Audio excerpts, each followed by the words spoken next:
Bonjour et bienvenue dans Bonjour chez vous. Aujourd'hui, on parle de ralentir.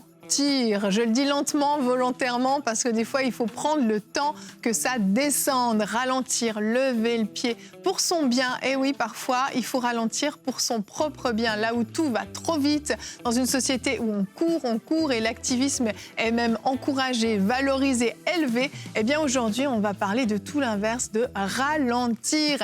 Et je suis accompagnée de Nadine et notre invitée pour aujourd'hui, Catherine Delman. Bonjour, mesdames. Hello, Evelyne. Allô, Catherine. Bienvenue, Catherine. Merci beaucoup. Quel plaisir de t'accueillir. D'être ici. Alors, tu es une bibliste.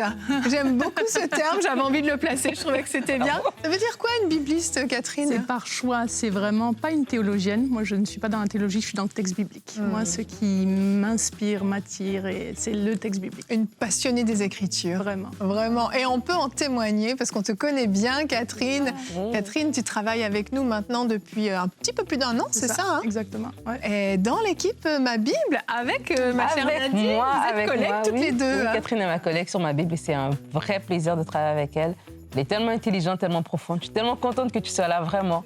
Et elle a écrit un super livre, on va en parler tout à l'heure aussi. Exact. Et vraiment, c'est une inspiration, c'est une femme extraordinaire. Je confirme, je confirme. Catherine, c'est un petit peu mon dictionnaire biblique.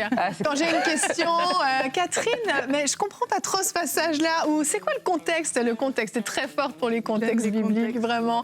L'aspect historique, en tout cas.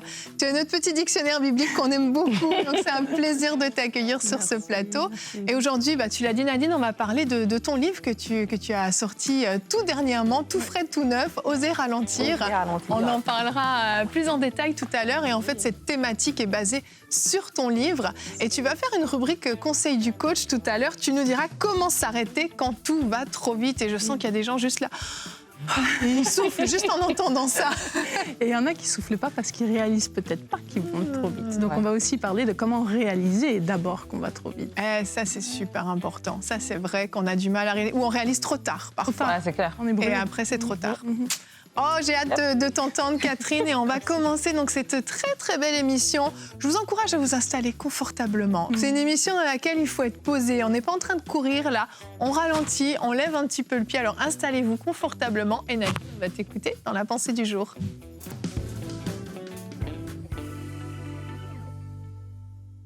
C'est un sujet très, très, très important et j'ai aimé ce que les filles ont dit, c'est que des fois, on ne réalise même pas qu'on est en train de courir, on ne réalise même pas qu'on a besoin de ralentir tellement c'est dans notre façon de faire, c'est un mode de vie. Et comme Evelyne l'a dit, des fois, c'est même encouragé, c'est même valorisé, surtout même dans l'Église, c'est OK, c'est pour le royaume. Donc, comme c'est pour le royaume, on y va à fond, oubliant qu'on a un corps qui est un véhicule qu'on doit prendre soin et que le repos, c'est un rythme que Dieu a imposé au peuple, c'est un rythme que Dieu nous a donné, c'est pas de la faiblesse, ce n'est pas de la paresse, c'est vraiment même de la foi que de se reposer en Dieu et de respecter ce rythme-là. Et alors, avant de faire ma pensée, je lisais encore le livre de Catherine cette fin de semaine, ce week-end pour les gens qui ne sont pas au Québec, parce que je pense que c'est juste ici qu'on dit ça. Oui, c'est vraiment québécois. C'est vraiment québécois.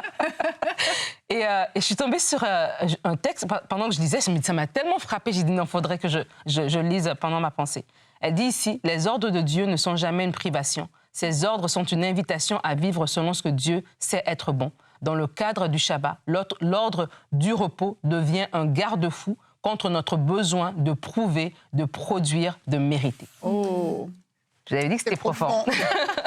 Et vraiment, juste à partir de là, je crois que chacun de nous on peut se retrouver. Certains sont en train de travailler parce que oui, ils veulent prouver, ils veulent montrer qu'ils sont capables de faire des grands exploits. Ils se sentent même valorisés par le travail qu'ils produisent. Mais lorsque Dieu a donné ce rythme de repos, ce n'était pas pour nous punir en fait, mais c'était pour notre bien. Même dans la nature, même des cultivateurs, lorsqu'ils cultivent la terre, à un moment donné, ils savent que cette terre, elle va mieux produire si je la laisse se reposer pour pouvoir se régénérer. Et j'étais avec mes belles-sœurs pendant les vacances de Noël et on était assis autour de la table et on était en train de parler. Et on parlait de comment chacune de nous disait un petit peu c'est quoi son point de rupture. Parce que des fois, on ne se rend pas compte qu'on est déjà fatigué. Allez, c'est devenu trop tard. Et il y en a une qui racontait une histoire comment sa fille, lorsqu'elle rentre de la maison, de l'école, elle va venir s'asseoir dans sa chambre, elle va lui parler spontanément de sa journée et elle écoute. Mais une fois, sa fille est rentrée et puis elle a fait la même chose et ça l'a énervée. Elle s'est irritée sors de ma chambre et tout. Et la fille a dit, oh maman, t'es bizarre aujourd'hui. Elle s'est rendue compte, ah tiens, quand je manque de patience comme ça veut dire en fait que je suis fatiguée. Et je vais vous inviter aussi à reconnaître quels sont les signes en fait qui montrent que vous êtes déjà rendu presque au point de rupture. Est-ce que c'est de l'irritabilité? Est-ce que peut-être c'est un manque de sommeil? C'est peut-être un manque d'appétit ou une rage de sucre? Je ne sais pas quoi, mais vraiment prenez le temps de reconnaître, votre corps est en train de vous parler beaucoup plus que vous ne le pensez, et prenez le temps de reconnaître ça pour décider de ralentir, ou même, je dirais même mieux, pour oser ralentir. Oh! J'ai placé celle-là. Joli. Très, très intéressant ce que tu partages, Nadine. Et j'avais noté pratiquement mot pour mot ce que tu disais par rapport au fait que l'activisme est très spirituel et très même valorisé effectivement dans l'Église. Parce que c'est pour le royaume, eh bien, il faut en faire beaucoup. Alors, on ne parle pas que dans l'Église, dans cette émission, mais on fait une mini-parenthèse là-dessus parce que je pense que c'est important. Et parfois, justement, on va se mettre cette pression-là de se dire, on va regarder les autres, ils en font tellement, il faut que j'en fasse plus, il faut que j'en fasse plus. Et puis, on va applaudir, oh, mais t'en fais tellement, oh, mais tu payes tellement le prix. Et puis, oh, puis on valorise, sans se soucier, mais est-ce que tu vas bien? Est-ce que tu te reposes? Est-ce que tu manges bien? Est-ce que tu tiens le coup? C'est quand tes dernières vacances? Est-ce que tu arrives à décrocher des petites choses comme ça qui vont faire qu'on va pouvoir se poser des questions? Dans Genèse 2, au verset 3, qui est notre verset du jour, la Bible dit « Dieu bénit le 7e jour et en fit un jour saint, parce que ce jour-là, il se reposa de toute son activité, de tout ce qu'il avait créé. » Et quand je lisais ce verset, on le connaît très très bien, et puis on en parle souvent quand on veut mettre en avant le repos, mais je me disais, mais qui sommes-nous pour penser qu'on n'a pas besoin de repos, alors que le Créateur de l'univers, le Seigneur des Seigneurs, le Dieu des dieux, l'Éternel des armées, le commencement et la fin, et je pourrais en citer, a eu besoin de se reposer. Et là, je me suis dit, il y a de l'orgueil quand même dans tout ça, à penser qu'on est fort, qu'on est capable et qu'on peut faire et qu'on peut faire jusqu'à ce que la chute arrive, malheureusement. Et je trouve ça tellement intéressant parce que je ne m'attendais pas, quand j'ai commencé à écrire ce livre, à une réaction assez commune de « Oh, ben, en ce moment, je ne suis pas fatiguée, donc je n'ai pas besoin de me reposer. Et en fait, j'ai réalisé, dans ce verset que tu viens de lire, le mot hébreu, Shabbat, c'est là la première fois qu'on voit Shabbat, ça veut dire se reposer, mais ça veut aussi dire cesser. Et je pense qu'on a tellement vu le repos comme quelque chose de palliatif. Je suis épuisée, donc je me repose. Et c'est ça qui amène souvent à ce qu'on se repose quand on est brûlé, c'est trop tard. Mais si on le comprend comme un rythme, cesser, s'arrêter, que tu sois fatigué ou pas, ça permet de voir les choses différemment. Ça permet de se dire, il a donné l'exemple, Dieu n'était pas fatigué. Donc il ne s'est pas reposé parce qu'il était fatigué, il s'est arrêté, il s'est reposé parce que c'est un exemple positif. Tu vois la différence entre, c'est pas quelque chose qu'on fait quand ça va mal, c'est quelque chose qu'on fait quand ça va bien pour que ça n'aille pas mal. Tout à fait. On n'est pas dans le curatif, on est dans la prévention. Exactement. Et donc se dire, Shabbat, c'est repos et s'arrêter, cesser de faire. Et là-dedans, il y a un repos aussi très spirituel dans le fait de cesser de faire pour être. Et d'accepter qu'on n'a pas besoin de faire pour être, pour rejoindre ton point aussi. Absolument. Et ce que j'aime, je pense qu'on en a parlé, on a des conversations hors plateau, les filles. Et dans Exode 16 encore, lorsqu'on parle de c'est là qu'on parle de cette notion de repos avec la manne et tout. Ce que j'ai trop aimé, et j'y pensais encore ce matin, c'est que lorsque les gens ramassaient la manne, ceux qui en ramassaient trop, ils n'en avaient pas plus. Et ceux qui en ramassaient pas assez, ils n'en manquaient pas. Il y a un miracle dans le miracle. Là. Je te dis, mais c'est incroyable. Comment Dieu nous rassure par là, en fait. Je me dis, le petit papy qui n'avait pas assez, il n'avait pas assez de force pour ramasser, mais il en avait quand même. Et le jeune qui était vigoureux, qui en avait pris beaucoup, mais il n'en avait pas de trop. Et ça veut dire que lorsqu'on accepte ce rythme de repos, ben Dieu, il pourvoit en fait. Et il y a des personnes qui sont peut-être dans des contextes où ils se disent « je ne peux pas, je suis mère monoparentale, voilà, je suis un parent solo, je suis un étudiant peut-être dans un pays étranger, peut-être dans mon pays, la situation économique est compliquée, on doit aller tous les jours chercher quelque chose. » Non. Dieu nous dit, il va pourvoir en fait. Si nous, on commence à faire le premier pas, de lui faire confiance dans ce repos-là. C'est pas un repos de paresse, c'est pas un repos de désengagement, c'est un repos de confiance. Et quand on va vivre dans ce repos, et je suis vraiment sûre qu'il y a des personnes qui ont des problèmes même relationnels, parce qu'on parlait d'irritabilité et tout ça. Des fois, tu es fatigué et t'es pas de bonne compagnie et tu as des soucis relationnels. Ça vient juste à cause de ton manque de repos, en fait. Des fois, tu as des problèmes de santé qui viennent juste de ton manque de repos. C'est pas une attaque du diable, ce n'est rien. C'est toi-même, en fait, si tu commences à à écouter ton corps, les choses vont changer. Vraiment, je veux nous inviter, alors qu'on est encore en début d'année, de prendre la bonne résolution de faire confiance au Seigneur en ralentissant. Vraiment, je crois que c'est des conseils de grande sagesse qui vont permettre justement d'éviter d'aller trop loin et puis éventuellement de se casser la figure plus tard. J'en ai déjà parlé dans la table avec Annabelle. Moi, j'ai dû m'arrêter pendant 3 mois parce que j'étais épuisée, j'étais à bout. Et ce que tu disais, Nadine, par rapport au devoir, je ne peux pas m'arrêter, je dois, est un piège.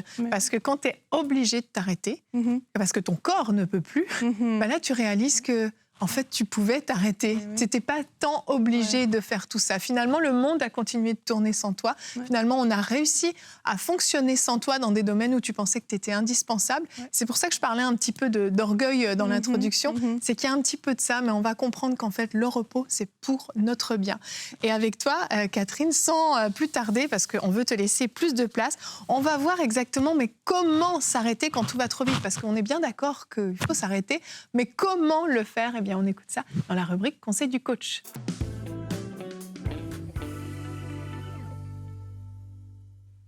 Alors, comment s'arrêter quand tout va trop vite ? Ou plutôt, comme Nadine disait, d'abord, comment identifier qu'on va trop vite ? Parce que aller trop vite, c'est poser un diagnostic. Mais souvent, on a les symptômes, les points de rupture, avant de réaliser qu'on va trop vite.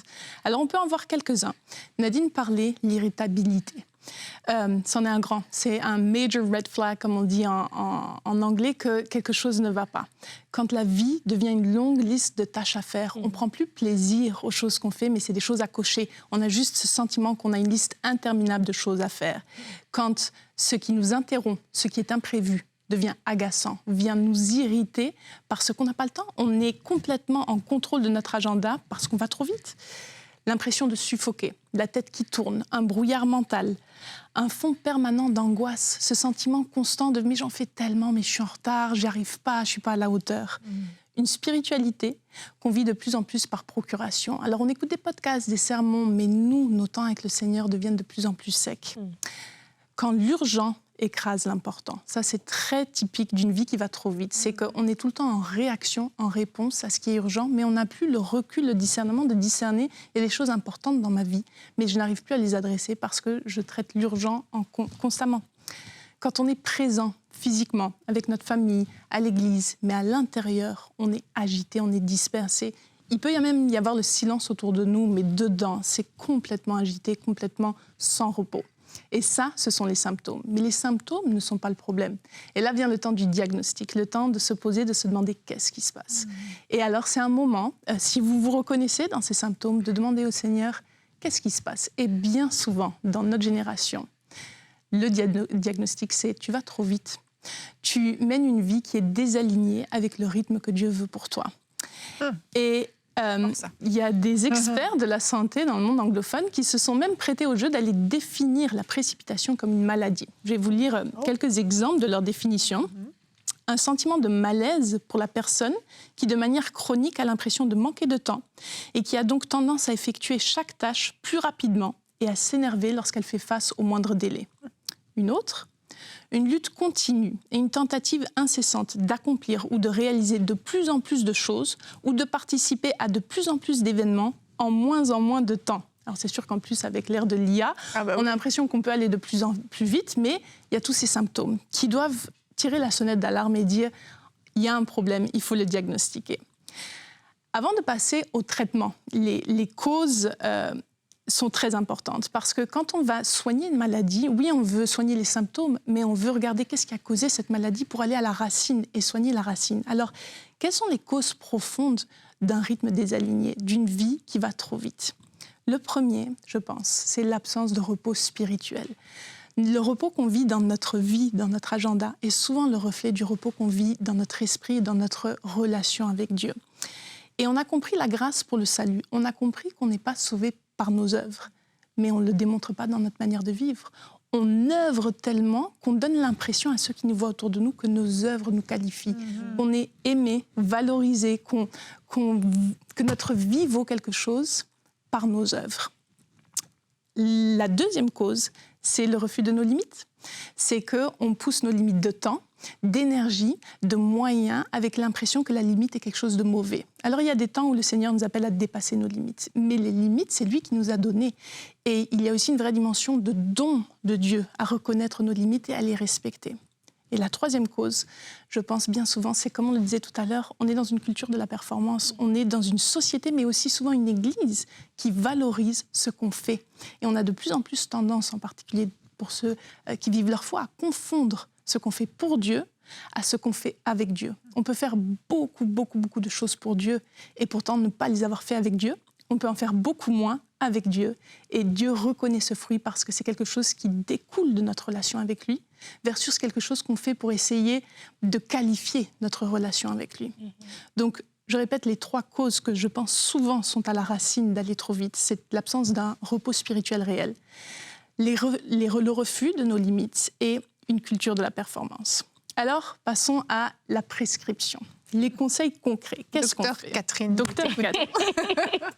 Il faut soigner les symptômes, il faut aussi soigner la cause. Et on va commencer par regarder à comment soigner la cause, comment traiter ce qui est à la racine. Parce que si on ne le fait pas, la rechute est assurée. On part 3 semaines en vacances, on se dit c'est bon, je suis reposée, on revient, on reprend le même rythme parce qu'on n'a pas touché à la racine. Et il faut donc comprendre la grâce, comprendre ce que ça veut dire être sauvé par la grâce, mais pas que pour notre salut, pour notre quotidien. Comment ça se reflète dans notre rythme, dans notre manière de vivre. On parle souvent du fait que c'est à l'amour que vous porterez les uns aux autres qu'on reconnaîtra que vous êtes mes disciples, mais on peut étirer cette pensée. Est-ce qu'on peut reconnaître qu'on est des disciples de Jésus à notre manière de vivre, dans nos rythmes? Est-ce qu'on véhicule un sentiment d'agitation, d'angoisse, de « je ne suis pas assez » dans notre rythme? Ou est-ce que notre rythme de vie évoque la paix? On l'a dit tout à l'heure, ça ne veut pas dire qu'on est paresseux, ça ne veut pas dire qu'on ne s'inquiète pas des choses de Dieu, pas du tout, mais on le fait avec paix. On le fait avec quelque chose qui montre qu'il n'y a pas, en anglais il y a un terme restlessness, il n'y a pas l'absence de repos, l'agitation, la fébrilité, il y a une paix qui découle. Et ça va permettre de faire quelque chose de très important. Ça va permettre de réévaluer nos engagements en les passant par le crible de « est-ce que je le fais par pression, pour plaire aux autres, pour aider, parce qu'on a besoin de moi, ou est-ce que je le fais parce que Dieu m'appelle à le faire? Est-ce que c'est une vraie conviction ?» Et c'est quand on vit la grâce dans notre quotidien qu'on est libéré de pouvoir faire ce tri, de pouvoir être OK avec le fait de dire « je ne peux pas. Je ne peux pas être là, comme Yveline le disait tout à l'heure, le monde ne va pas s'écrouler et je sais que je ne suis pas appelée à ça. Dieu ne nous appelle pas à tout. » Il faut savoir discerner ce à quoi il nous appelle, parce qu'il y a là une grâce, il y a là une vraie abondance de repos dans les choses qu'on fait, même s'il y en a beaucoup. Mais il faut aussi savoir discerner ce à quoi Dieu ne nous appelle pas. Et c'est quand on sait qui on est, qu'on est aimé, qu'on est justifié, qu'on est valorisé de lui, qu'on peut se permettre de faire ce genre de tri. Donc je pense que c'est une grande clé pour ralentir, pour vivre à un rythme plus aligné avec Dieu, que de comprendre que véritablement, on n'est pas sauvé par les œuvres, mais que ça va plus loin que le salut. Ça va aussi dans notre manière de vivre, dans notre rythme. Mais on peut aussi adresser les symptômes. On peut aussi aligner notre rythme pour être plus en accord avec un rythme soutenable. Et là, j'aurais 3 sous-points à vous proposer. Le premier, c'est de revenir au sabbat, le comprendre et l'observer. Yveline, tout à l'heure, tu lisais ce verset dans la Genèse. Alors, je ne vais pas le relire parce qu'on l'a déjà entendu, mais je voudrais souligner différentes choses dans ce verset. Le jour du sabbat, donc Dieu s'arrêta, il se reposa, il bénit ce jour et il en fit un jour saint, consacré, mis à part selon les traductions. D'abord, l'aspect de bénédiction. Dans la Genèse, la bénédiction, il la donne aux hommes, il la donne aux animaux et il la donne au jour du sabbat. Et à chaque fois qu'il va bénir donc les hommes et les animaux, c'est une bénédiction qui produit la vie. Multipliez-vous. Donc dans la bénédiction de Dieu, il y a la capacité à produire la vie. Observer le jour du sabbat, on peut se dire ça va me mettre en retard, je vais moins en faire, je perds un jour. C'est un jour qui produit la vie. Tu n'as peut-être pas l'impression sur le moment même que ça produit la vie. Tu dis je m'arrête, je ne produis pas. Mais ça produit la vie parce que Dieu l'a béni. Et dans la bénédiction de Dieu, il y a la capacité à transférer la vie. C'est aussi un jour qui est mis à part, consacré. Et c'est tellement important de le voir parce que c'est dans les cultures antiques de l'époque, c'est la première fois qu'on voit Dieu bénir. Dans les autres religions, Dieu bénissait des lieux ou des objets. La première chose que Dieu a consacrée, a mise à part, a sanctifié, rendu saint, c'est le temps. pas un lieu. Donc ça veut dire que Dieu a rendu le temps saint. Dieu a fait du temps un lieu de rencontre, quelque chose qui doit être traité comme saint et mis à part. Et du coup, pour rendre ce jour saint, il faut comprendre ce qu'il n'est pas. Et là, je vais peut-être choquer certains, mais le sabbat n'est pas un jour d'église. Pourquoi je dis ça? Ça ne veut pas dire qu'on ne va pas à l'église le jour du sabbat. Mais pour certains, les serviteurs, les pasteurs, les bénévoles, on peut être à l'église du matin au soir. Il y a eu une époque de ma vie où je faisais 5 cultes. Alors, est-ce que ça veut dire que je ne devais pas les faire en tant que bénévole? Non, mais ça veut dire que ce n'est pas mon jour de repos. Je n'étais absolument pas reposée à la fin de ce jour. Donc, il fallait choisir un autre jour de repos pour faire son jour de sabbat. Ce n'est pas non plus un jour de congé. Qu'est-ce que j'entends par là? Ce n'est pas le jour où on fait les courses, le ménage. C'est un jour de repos sain. Et ce n'est pas un jour de divertissement où on regarde Netflix, où on scrolle. Alors oui, on s'est peut-être diverti, mais on ne s'est pas ressourcé. Et un auteur que j'aime beaucoup, John Mark Comer, propose un double test pour savoir si on observe vraiment un jour de repos de sabbat. Est-ce que c'est reposant? Et est-ce que ça m'amène à adorer Dieu? Mais alors ça peut être très créatif et très différent, parce que pour certains, adorer Dieu, c'est aller se promener en nature. Pour d'autres, c'est peindre. Pour d'autres, c'est écrire la poésie. Pour d'autres, c'est travailler le jardin. Et donc, ça ouvre tout un champ de possibilités pour rencontrer Dieu dans le repos et dans l'arrêt. Donc ça, c'était mon premier point au niveau des symptômes, comprendre et observer le sabbat. Le deuxième, c'est instaurer de la marge. La marge, c'est quoi? C'est l'espace entre tout ce que tu portes et ce que tu pourrais encore porter. Et bien souvent, le problème, c'est qu'il n'y a pas d'espace. On est à 100% de ce qu'on pourrait porter, et bien souvent, on est à 120%. Et c'est là qu'on revient au point de l'irritabilité, parce qu'on ne peut pas se laisser interrompre. On est tellement énervé, agacé, quand quelque chose se met dans le chemin de notre planning parfaitement coordonné. Oui. Si on avait de la marge, c'est une respiration. On peut accueillir l'imprévu, on peut accueillir celui qui vient à nous sans s'écrouler parce qu'on a de l'espace prévu. C'est un espace que j'aime appeler un espace d'amour parce que ça nous donne de l'espace pour les autres. Mais là aussi, ça demande, comme tout à l'heure, un inventaire de manière réaliste. Quel est mon temps? Combien il est déjà consacré à des engagements? Bien souvent, le bilan, c'est il y en a trop. Et il faut écumer, il faut enlever avec le Seigneur, prier. Qu'est-ce que j'enlève? Dans la liberté, parce qu'on sait qu'on n'est pas qualifié par ce qu'on fait. Et ça donne beaucoup de liberté à pouvoir enlever certains engagements. Il faut aussi le faire avec sagesse. Quand on s'engage, que ton oui soit un oui, que ton non soit un non, on ne part pas du jour au lendemain de quelque chose qui mettrait en porte-à-faux les autres. Alors on le fait avec sagesse avec le Seigneur, on prépare le terrain et on dit, ben voilà, il y a certaines choses que je vais devoir arrêter, peut-être dans 3 mois, peut-être dans 6 mois.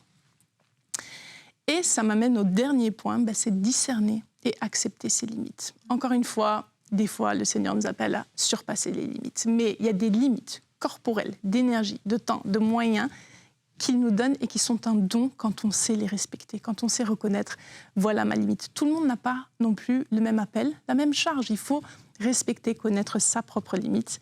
Et je finis du coup avec le dernier verset. Dans Exode 20, verset 10, « Pendant 6 jours, tu travailleras et tu feras tout ce que tu dois faire. Mais le 7e jour est le jour du repos. » Et là, ce que j'aimerais souligner, c'est « Pendant 6 jours, tu feras tout ce que tu dois faire. » Si, en 6 jours, la liste ne rentre pas, la liste est trop longue, il faut enlever.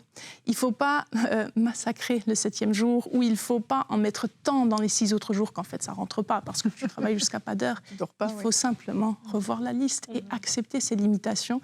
Nadine le disait tout à l'heure, c'est un acte de foi, d'obéissance qui remet Dieu au centre et au contrôle de nos vies. Merci Catherine. Je ne sais pas toi Nadine, mais moi je fais envie de faire dodo. Complète, envie de faire dodo. Non, mais j'aurais eu envie de rebondir sur chaque point que tu as partagé, parce qu'en fait, il y a tellement de vérité dans ce que tu as dit, mais il y a aussi tellement de « oui, mais… » Comment? Oui, mais comment? Oui, mais comment? Et j'entendais les oui, mais comment des téléspectateurs. Et je pense que la lecture de ton livre sera une réponse plus complète, parce que là, tu donnes quelques pépites, en fait. Mais il y a beaucoup plus dans ce livre que tu as écrit. Est-ce que tu veux nous en parler un petit peu plus dans les minutes qui suivent? Pourquoi déjà ce choix? Du titre du livre, de l'écriture. Pourquoi écrire? Pourquoi sur ce thème, en fait? Pourquoi sur ce thème? Ça résume ma vie. C'est vraiment un parcours de vie où le Seigneur m'a fait ralentir et m'a surtout fait comprendre que c'était osé, c'était un acte de courage, mais c'était aussi voulu de lui. Moi, j'ai beaucoup dû batailler contre le sentiment de culpabilité parce que j'étais, par excellence, celle qui cherche la performance à produire pour le Seigneur, vraiment. Et de comprendre, c'est ce qui m'a le plus aidé. Ça paraît conceptuel, mais c'est aussi très concret. comprendre que le Seigneur veut mon repos m'a libérée de beaucoup de choses. Parce que ça agit à la source, en fait, de réaliser, c'est moi qui m'impose beaucoup de choses alors que lui veut mon repos. Et l'autre chose intéressante au livre, c'est que ça s'appelle « Oser ralentir », mais en fait, les 2 dernières parties du livre, elles ne sont pas tant sur les rythmes, mais elles sont sur ce qui va participer à nos rythmes, à savoir notre amour de la présence de Dieu et notre amour de la paix de Dieu, puisque des rythmes trop rapides viennent souvent bouleverser la paix, mais c'est aussi parce qu'il y a des éléments qui ne sont peut-être pas en paix, qui vont aller se manifester dans un rythme. Et la dernière raison pour laquelle je l'ai écrit, c'est que j'ai réalisé pendant la pandémie, je l'ai commencé pendant la pandémie, que quand on a été mis à l'arrêt de manière forcée, beaucoup de gens ont été soulagés. Et je me suis dit, on est victime de nos rythmes. Et du coup, je me suis dit, je veux écrire comme un manifeste pour aider d'autres à se libérer. Parce qu'en fait, j'ai réalisé que je ne suis pas du tout la seule à vivre en porte-à-faux entre le rythme que je mène et ce à quoi mon cœur aspire vraiment. J'aime le titre « Oser » parce que c'est vrai que ça demande du courage de ralentir. Et ça paraît complètement paradoxal parce qu'on nous a enseigné que c'est une faiblesse d'être lent, de se reposer, de ne pas produire beaucoup. Et c'est un espèce de paradoxe, en fait, quand tu te dis c'est courageux de ralentir. Et je sens que ça vient heurter peut-être certaines personnes à l'intérieur d'eux de tout ce qu'on a bâti pendant des années. Ok, je fais preuve de courage si je ralentis. Moi, j'ai mis du temps à le comprendre, en tout cas. Et je pense, pour encourager, vous me connaissez, je fais beaucoup de choses dans ma vie. Donc, je ne suis pas en train de dire qu'il ne faut rien faire. Je pense que c'est une manière de faire qui découle d'un endroit de repos, plus que pour atteindre un endroit de repos. On ne fait pas pour trouver le repos de Dieu. Parce qu'on a trouvé le repos de Dieu, on fait. Et donc, pour aussi rassurer tous ceux qui ont peur, qui se diraient ça veut dire que je ne vais plus rien faire pour le Seigneur. Non, ce n'est pas du tout ça. Et tu vas faire plus efficacement, plus tranché, plus précis, parce qu'avec beaucoup plus de conviction. Magnifique. Amen. Moi, je suis en train de lire ce livre depuis quelques mois, en fait, parce que même le livre en lui-même, il est beau. Déjà, Catherine, félicitations. Vraiment, ton livre est beau. Il est beau au toucher. Et je crois que ça donne même l'expérience sensorielle. Quand tu lis le livre, contribue à te pousser à te reposer et à réfléchir, en fait, et à t'asseoir en Dieu. Comme tu dis, de faire les choses à partir d'une posture de repos, de confiance, de la présence de Dieu, et non dans une posture de mérite, de je dois, et de toutes sortes de désordres. Et derrière, ici, elle a écrit « Une génération saturée par le bruit, l'urgence et l'agitation ». Ce livre offre une invitation. Ralentir, écouter et retrouver la route vers le repos, la présence de Dieu et la plénitude originelle. Et ce que j'aime dans ton livre, c'est pas juste se reposer pour se reposer, mais tu expliques aussi à travers la Bible, comme tu es une bibliste. Et donc, on apprend beaucoup de choses. Et même la façon dont c'est écrit, il y a des pauses dans le livre. Et donc, tu es poussé à ne pas lire d'un trait. Parce que moi aussi, des fois, je me dis, je vais lire, je vais le finir.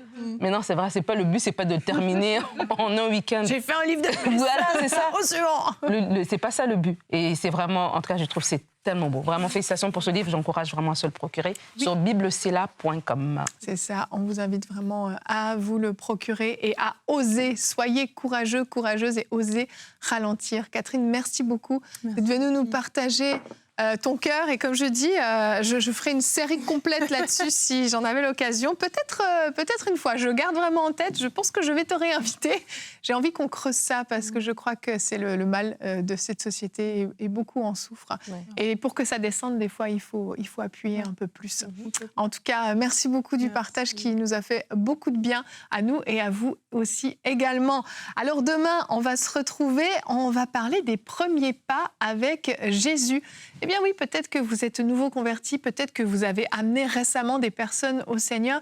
Quels sont ces premiers pas à faire avec Jésus? C'est des fondamentaux dont on va parler, mais extrêmement importants. Ça outille à la fois un nouveau converti, mais à la fois tous ceux qui les accompagnent.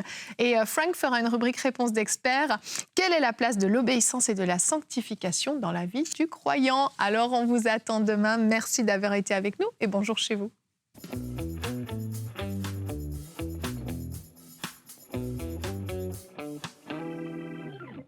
Hello, hello, la famille EMCI, j'espère que vous allez bien. Alors aujourd'hui, je vous amène dans cette pièce.